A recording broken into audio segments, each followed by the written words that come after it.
Shalt not thou, master of thine own mercy, reveal the doctrine of the heart? Shalt thou refuse to lead thy servants unto the path of liberation? Okay, that's quite an opening, isn't it? It really is. That's the candidate's plea, and it just perfectly sets the mood for what we're looking at today. Which is Fragment II, The Two Paths from H.P. Blavatsky's The Voice of the Silence. A deep dive, for sure. Definitely. And what strikes me about this text, even though it feels ancient, is how it talks about this fundamental choice. It's still incredibly relevant if you're thinking about, growth or your path. Two distinct ways to approach liberation, right? Exactly. Yeah. And that's our focus, using these theosophical excerpts, trying to really unpack what these two paths mean. Right. So the mission, if you like, for this deep dive is getting into these open and secret paths Blavatsky talks about. Yeah, trying to get to the heart of what they stand for, the choice they represent. And maybe touch on how virtues fit into that whole transformation picture. Mm-hmm. And it makes you think, doesn't it, for you listening? Are you more focused on your own goals, personal achievement, or is there this pull towards contributing something bigger? Yeah, it's a good question. This whole discussion might give us a surprising angle on that. Could do. Okay, so let's jump straight in. The teacher says, very simply, the paths are two. Feels weighty, though. It really does. And theosophy in this source really hammers home this choice. It's like a genuine fork in the road. Between what, exactly? Well, basically prioritizing your own spiritual journey, focusing on getting enlightened yourself. That's one way. The open path. That's the one. Or there's the path of renunciation, dedicating yourself to helping everyone, all of humanity, find liberation. That's the secret path. Okay. Then the text brings in Alaya, the universal soul, and Buddhi are linked to it. But there's this, lament that this inner divinity often just stays dormant. Right. And the why, according to theosophy, is interesting. It blames Maya illusion and our desires, and the less refined mind, the lower manas. They act like fails. Pretty much. Obscuring that connection to Alaya. The text uses that image of the moon reflected in water. Oh, yeah, the still water reflecting it perfectly, but the choppy water. Exactly. Alaya's always there, reflected even in the ripples, but it often doesn't, truly reach our hearts because of all the turbulence of illusion and desire. And that leads to this phrase, knowledge of the non-existent. Sounds a bit cryptic. Well, if you look at the bigger theosophical picture, it's about understanding that the world we see, the one our senses report, isn't the ultimate reality. It's Maya. Appearance. So knowing that it's non-existent in that ultimate sense. Precisely. Compared to the eternal reality, sometimes called Sat, our everyday world is considered illusory. So getting this knowledge is about piercing through those appearances. Got it. Okay, so then a student asks the teacher, how do I get wisdom? How do I reach perfection? What's the first piece of advice? The teacher lays down some basics. First, a clean heart. Ethics right up front. Super important. Totally. Then, spiritual discernment, being able to tell the real from the false, the lasting from the fleeting. Okay. And then this really key difference between head learning and soul wisdom, the doctrine of the eye versus the doctrine of the heart.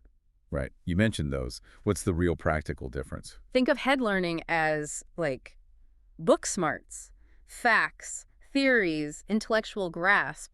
That's the doctrine of the eye, more for general understanding. Okay. Soul wisdom, though, that's deeper. It's intuitive, comes from within, from integrating your spiritual side with a purified mind. That's the doctrine of the heart for those who've done the inner work. So knowing about nutrition versus actually knowing what your body needs. That's a great analogy, yeah. One is information, the other is embodied understanding. And the text warns pretty strongly against just relying on that head learning, right? And against ignorance itself. It does. Ignorance, or avidya, is like a closed box, trapping the soul. But just having the head stuff without the heart stuff, the soul wisdom, is seen as potentially dangerous. Also, it can puff up the ego, intellectual pride. And without that ethical core from soul wisdom, knowledge can be misused. It lacks grounding. So how do we actually cultivate this soul wisdom then? What's the method? The text uses this beautiful metaphor of seeds. Seeds of wisdom need good soil to grow. And the soil is? The diamond soul, our immortal spiritual core. Atma Buddhi Manas, essentially our higher spiritual self. Atma Buddhi Manas. Okay. And that soil needs to be beyond Maya, beyond illusion. Our mind is described like a mirror, constantly gathering the dust of illusions. Right. Soul wisdom is like the breeze that clears the dust. The goal is to blend the purified mind, lower manas, with the soul, the spiritual ego. Which connects to seeking the eternal man within. Who's that? That's our higher self. The spark of the divine in each of us linked to that Atma Buddhi Manas.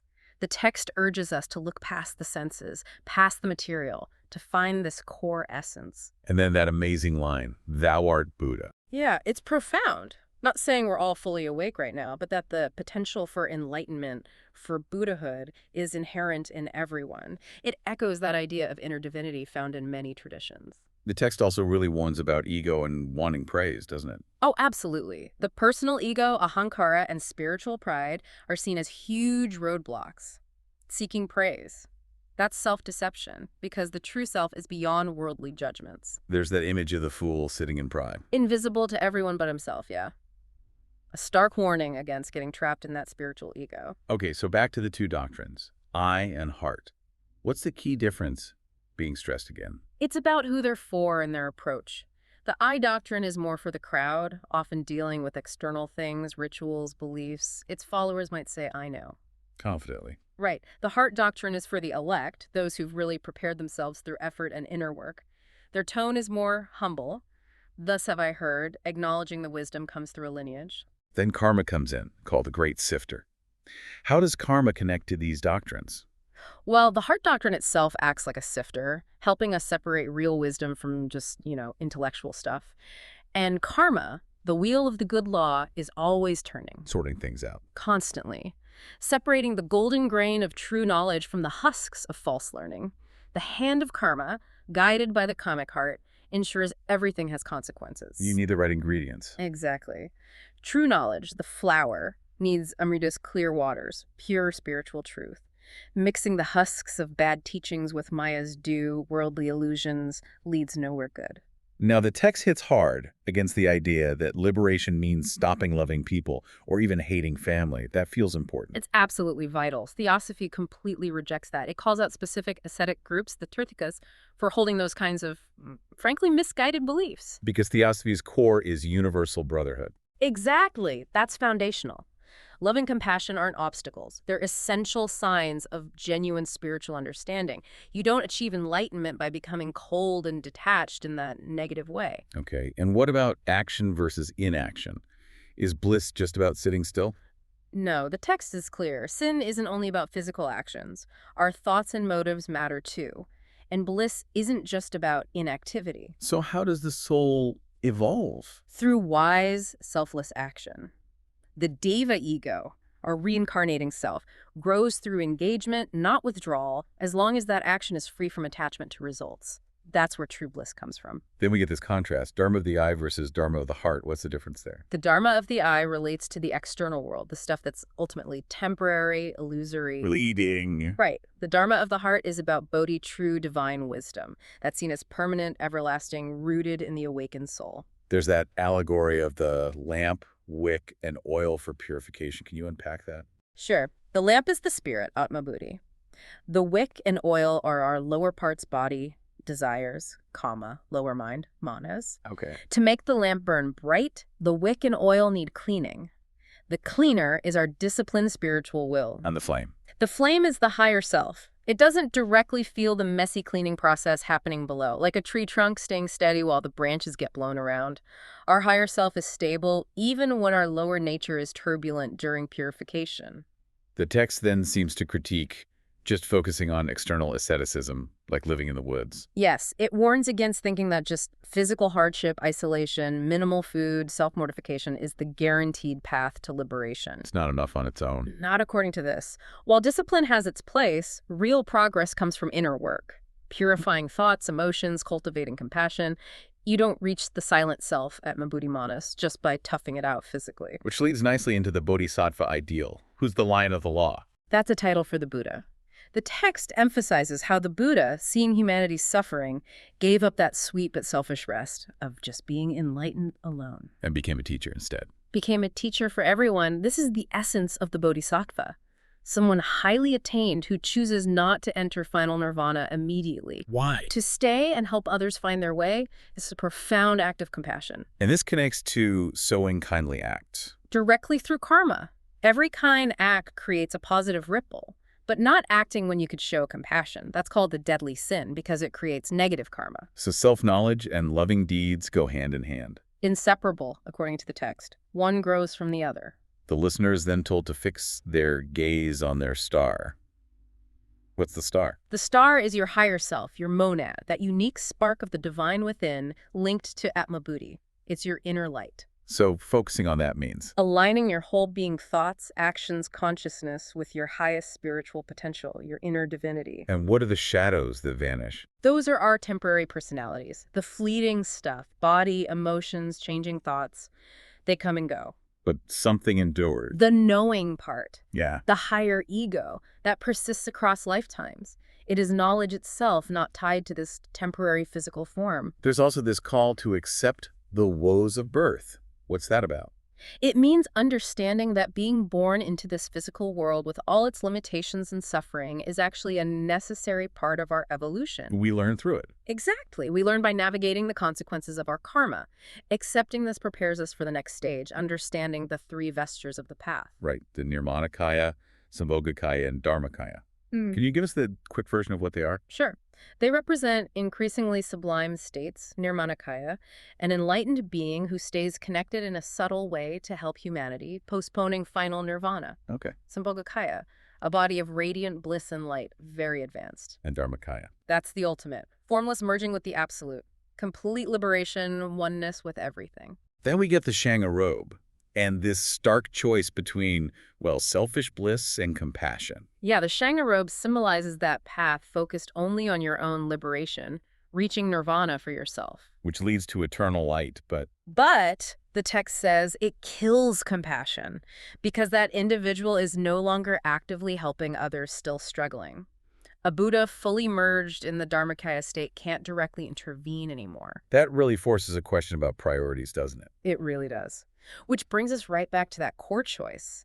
Open path or secret path, The open path being the way to selfish bliss. as the text frames it. And it's the path the Bodhisattvas, the Buddhas of compassion on the secret heart path, consciously choose not to focus on solely for themselves. So what's the first step on that secret path? Dedicating your life to benefiting all mankind, followed by practicing the 6 paramitas, those core virtues like generosity, patience, wisdom, and so on. And donning the Nirmanakaya's humble robe. That's presented as the ultimate sacrifice, willingly setting aside your own eternal bliss to serve humanity, reaching the very edge of nirvana and choosing to turn back to help.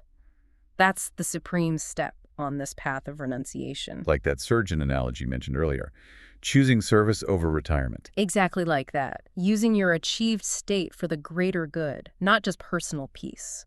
The text then circles back to karma, saying no effort is lost. Yeah, it really emphasizes that. In the realm of causes, nothing just disappears.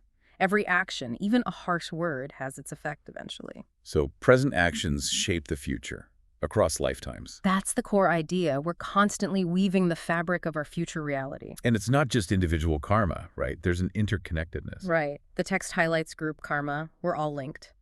Helping others today creates positive ripples that eventually come back to benefit us too. Our well-being is tied to everyone else's. Liberation comes from renunciation of the self. Which self are we talking about? The small self, the selfish ego, that sense of being separate that causes so much suffering. True freedom comes from moving beyond that limited identity, recognizing our connection to everything. Then there's a warning against inaction due to fear, especially fear of Mara.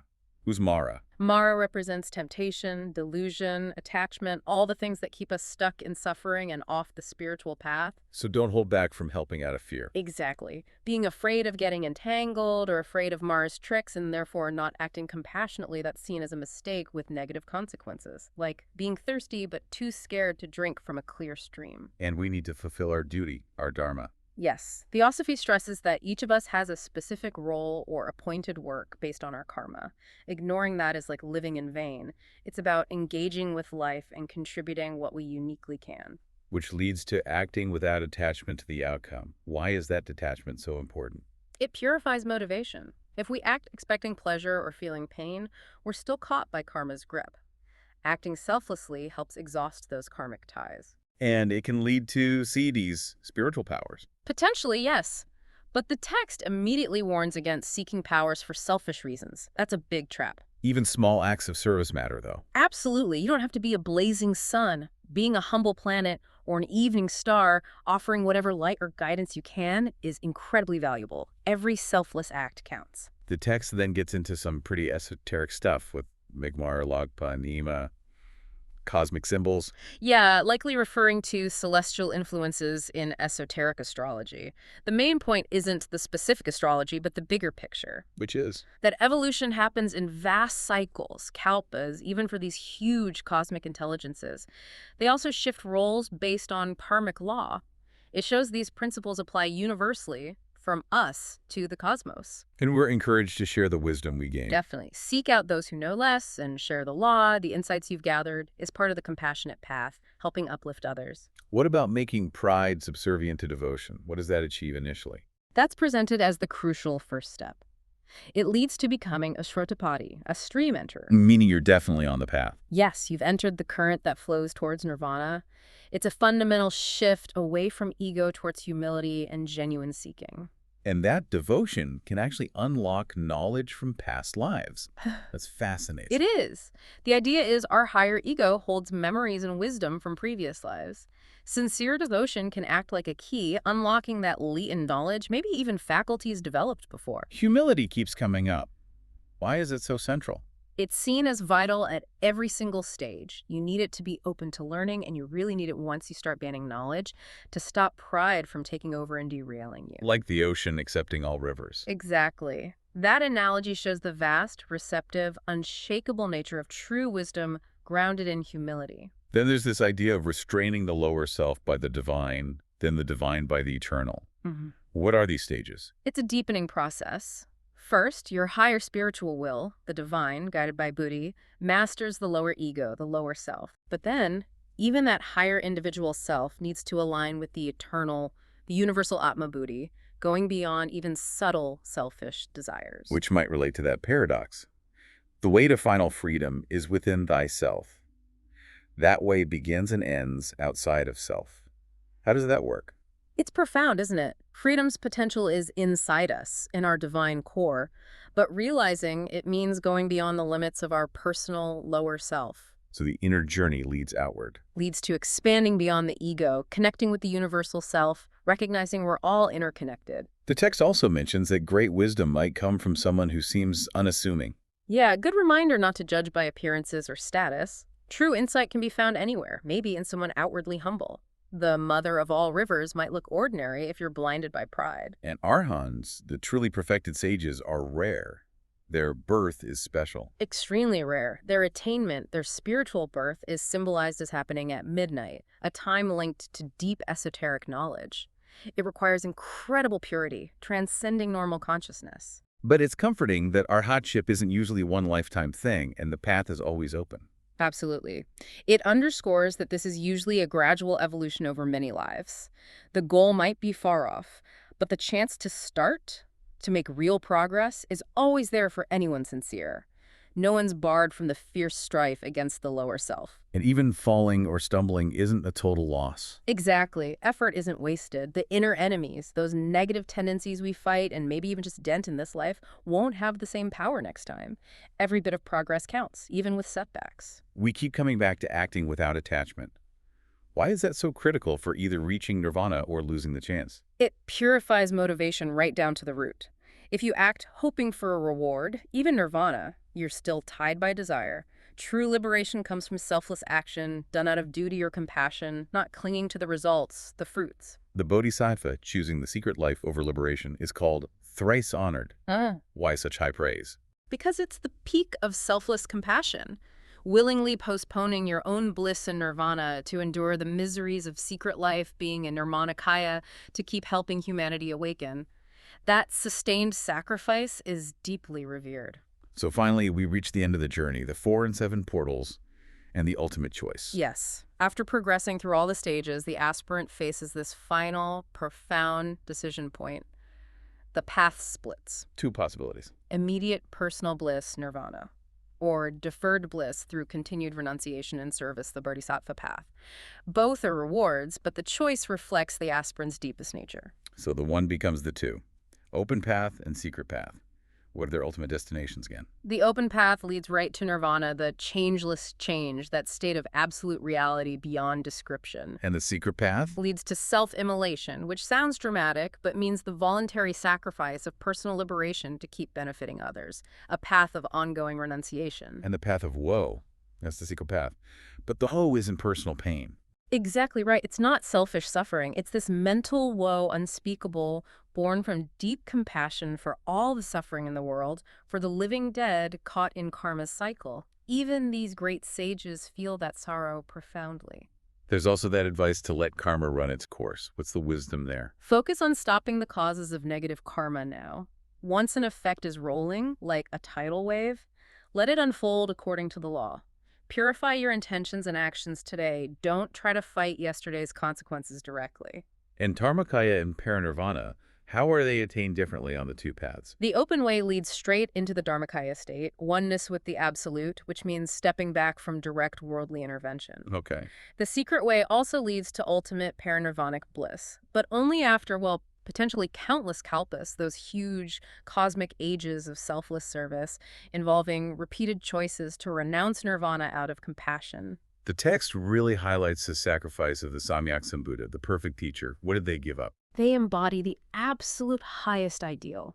They chose to forego their own immediate entry into nirvana's pure bliss, specifically for the world's salvation, staying engaged to teach and guide, instead of taking that final rest. So it boils down to the fruits of personal rest and liberation, or the, quote, sweeter fruits of renunciation for others. That's the core choice. Become a pratyeka Buddha, liberated for oneself. Or become a Bodhisattva, the savior of the world, making the greater renunciation for everyone else. And the text ends with that image of the two paths and the mantra Om Vajrapani Hum. Yes, symbolizing the incredible power and determination needed, whichever path you ultimately tread. So to kind of wrap this up for you, our listener, we've explored these two very different ways to liberation from the voice of the silence. Yeah, the open path for individual enlightenment and the secret path of deep compassion and service to all. Both lead to rewards, but one focuses inward, the other outward, embracing that interconnectedness. And the real takeaway, maybe, isn't just the spiritual specifics. These underlying ideas, integrity, discernment, ethical action, the impact of choice, interconnectedness, they apply everywhere, don't they? Totally. Like your scientist example, sharing research versus hoarding it. Right. It's about the motivation behind the knowledge or skill. So the aha moment for you listening might be asking, which path, even just metaphorically, resonates more with you? Personal goals first, or contributing to something larger, even if it means delaying your own reward? It's a powerful lens from ancient wisdom for looking at your own values today, like the difference between just following a recipe versus truly understanding cooking so you can improvise. Exactly, that doctrine of the heart versus the eye. And we really hope you'll keep thinking about these ideas, maybe even check out the voice of the silence yourself. Yeah, consider how might trying to cultivate that doctrine of the heart, that inner wisdom based on compassion, actually change how you learn, how you act in your daily life. And maybe that leads into exploring those different kinds of wisdom the text talks about. But for now, a final thought to ponder. If real fulfillment does lie beyond just the individual self, what's one small act of, let's say, selfless service or stepping back from ego that you could consciously try today? Something to think about, as always, here on The Deep Dive.